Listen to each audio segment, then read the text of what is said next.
This finish was never meant to look careful. It was meant to look like it was done by a teenage soldier, standing at a frozen forward operating base with a bucket of lime paint 30 minutes before dawn, with an officer standing behind him with a schedule he had no intention of keeping. That's the brief. Everything you're about to watch is in service of that. This is the step most people skip, not because it's difficult, but because it feels wrong. The first thing I do on a weathering pass is the first thing that requires nerve. I sand paint back I spent days putting on. 800 grit wet sponge, and it's well worn. Effective grit probably closer to 1200 at this point. Starting on the blue ID bands and bringing them down to the same degradation level as the whitewash. If the bands read factory fresh against a field weathered hull, the whole illusion collapses. The whitewash gets a light pass as well.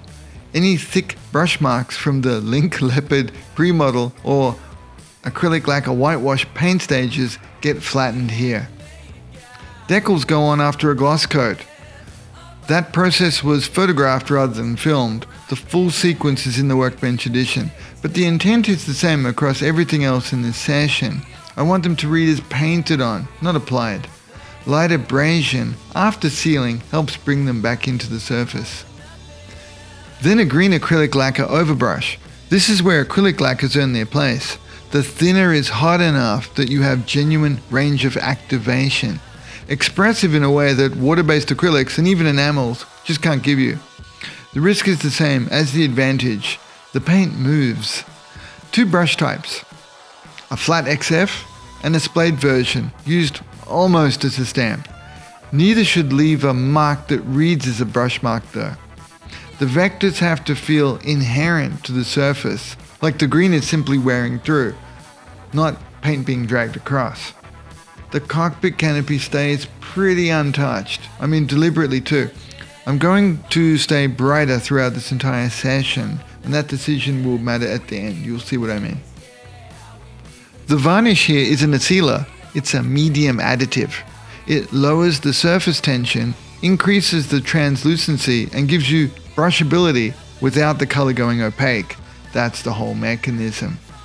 This technique was yoinked from Calvin Tan at the Scale ACT Canberra, and it's a cross application from figure painting. I want to acknowledge that clearly because it wasn't my idea, and because borrowing from adjacent disciplines is where the interesting things happen in this hobby. Yep, I'm a great artist, so I steal. The mix. I used AK Off-White, AK Ultra Matte Varnish, and some acrylic thinner. 3 components on the wet palette. I'll say honestly that this probably works with any diluted, ready to airbrush matte varnish. It's non-brand specific. I can only tell you what I used here with my first swing at it. Application is translucent and deliberate, panel by panel. This is not a high opacity wash. You're gradually building up whiteness across multiple passes. Q-tip test confirms it's removable whilst wet, which gives you a fine-tuning window. The radar bulge on the port side got a heavier, more haphazard pass. The rationale here is law, not aesthetics. Whoever painted this didn't approach every surface with the same care, and neither should you. At one point, the paint went on too thick. I re-wet the brush with tap water and blended directly on the surface before it cured. Water-based acrylics have that reputation for forgiveness, and it's mostly true. They are forgiving whilst wet, but once they cure, they're permanent. That's the commitment you're making. The full layering logic for this technique, mixing ratios, life cycle positioning, asymmetric wear, I put it together into a separate digital winter whitewash guide. The link's in the description for it. The thing I keep coming back to in this pass is not the product, it's the mindset. You've got these likely teenage boys being ordered to apply this winter whitewash, so you're not going to get the most conscientious aesthetic finish during a wartime situation. Impart that. It's not sloppiness for its own sake, it's, haste with a purpose. You've all been 19, remember or imagine a version of that guy. Or me if it helps. If you're new here, there's a free studio sampler on my site. It gives you a feel for how I work before you commit to anything. Links in the description. I've done 4 steps in the, and try to say this without a Sean Connery accent, whitewash distress sequence. This is step 4. Acrylic lacquer, green twice, then white water-based once, and now green water-based the once. Each layer compounding on the last. Each one is shifting the read further from the factory finish towards field reality. The mix is RAF dark green and a rando World War I German camouflage color. It's not historical. It just looked right to me. I tested a bunch. I didn't mix it on the wet palette intentionally. I kept the paint on a dry milk bottle lid to keep it thick and dry for maximum opacity. The application follows the direction of perceived airflow. Leading edges first, panel lines then used as leverage points. Yeah, think about that. That's how they kind of work. Tape works, but it can be more show than go. Your hand is the tool that scales. Train it. You can't train tape. Any excess green gets walked back with a Q-tip and water. The light stains it leaves behind aren't problems, they're additive texture. As the brush dries, press harder. It catches on the underlying surface and leaves micro scratches. Airflow vectors that start reading as real, well, at least to me. Front of the vehicle gets the hardest treatment, leading edge logic there. The cockpit cover remains relatively untouched still. If this approach to finishing interests you, subscribing is the easiest way to follow the rest of the EXCIMER series and new stuff I've got coming up. The paint video is already up. Session 1. Global Oil Filter Wash. The oil palette, it's burnt umber, raw sienna, and a green umber shade. It's intentionally limited. I like to use artist colors rather than modeling brand colors for oils because it keeps my mind in color mode rather than reference mode. I'm thinking about what the surface needs, not copying a number. I've used matte effect thinner from the Abteilung range, and I spun it up before use to get the flattening agent back into suspension. I'm working off a dish held at 45 degrees and I've got it propped up on blue tack. And gravity helps concentrate the paint down into the crack in the bottom. It helps reduce waste. I'm using a brush dipped in thinner to then pull the paint off the cardboard. And I'm then using the model surface to become the palette. The mix develops in real time. I like this because the surface then tells you if the mix is right. You can't replicate that information on cardboard. It lies. A global wash then goes across the whole model. Heavy application, worked back with thinner. But it's not uniform all over. Front is heavier, rear lighter, port side heavier. The most gestural pass in the whole sequence. Yeah, I was heavy-handed, just for something different. One thing I didn't anticipate though, oil paint started collecting on the back of the magnets in the dual configuration assembly points. Metal component in the paint, I guess, responding to the actual magnets. I blended it into the surrounding detail with a Q-tip and turned the anomaly into a feature. I mean, that's the job sometimes, right? Underside is like a 80-20 split, I guess. 20% focus for the underside. That's appropriate for this finish type.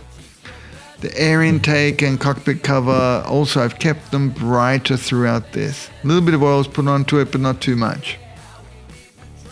Session 2. Pinpoint panel line application.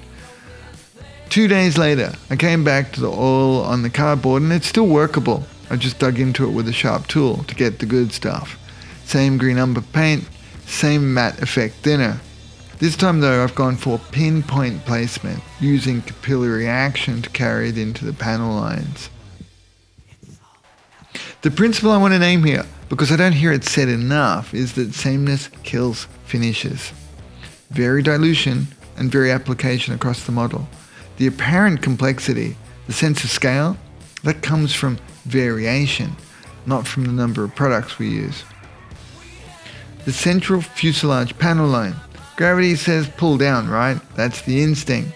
But the line I'm after run towards the center of mass. So the placement here goes above the line and I draw upward and inward. It consolidates the FALKE shape. Q-tip feathering, or in Japanese, membo augmentation. There's a combination of words we don't hear on YouTube every day, and I double dare you to claim that was AI generated. The microchipping work on the ECCM pod and accent parts has its own digital guide. Model agnostic, works regardless of what you're building. Links in the description.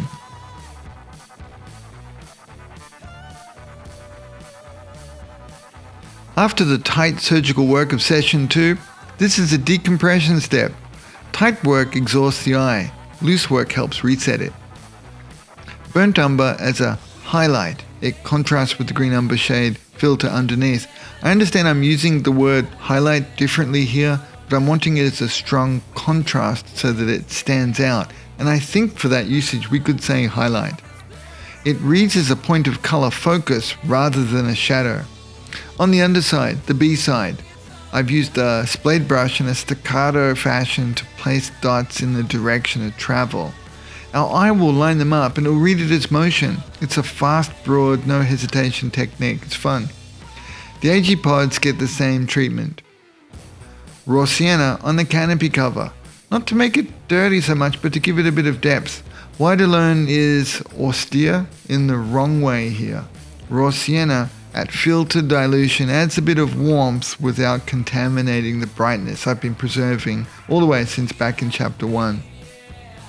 Streaking here, I've done it with burnt umber oil, placed then drawn backward towards the rear with a slightly wet flat brush. It simulates grime being pushed back by the airflow.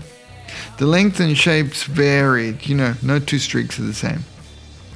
At this stage, the model is largely assembled for a coherence check. Parts that have only been seen in isolation now have to work as a unified read. That's the real assessment happening here. The closing pass, lamp black, burnt umber, green umber shade. Used together, not black alone. Lamp black alone reads as a void, it kind of kills detail. Mix it with umber and a green shade and it becomes a shadow that still has a little bit of color in it. It's got life.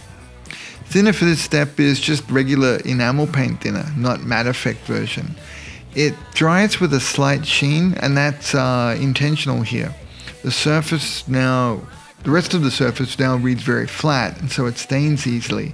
I use this for a slight sense of control over the sheen. Control is everything.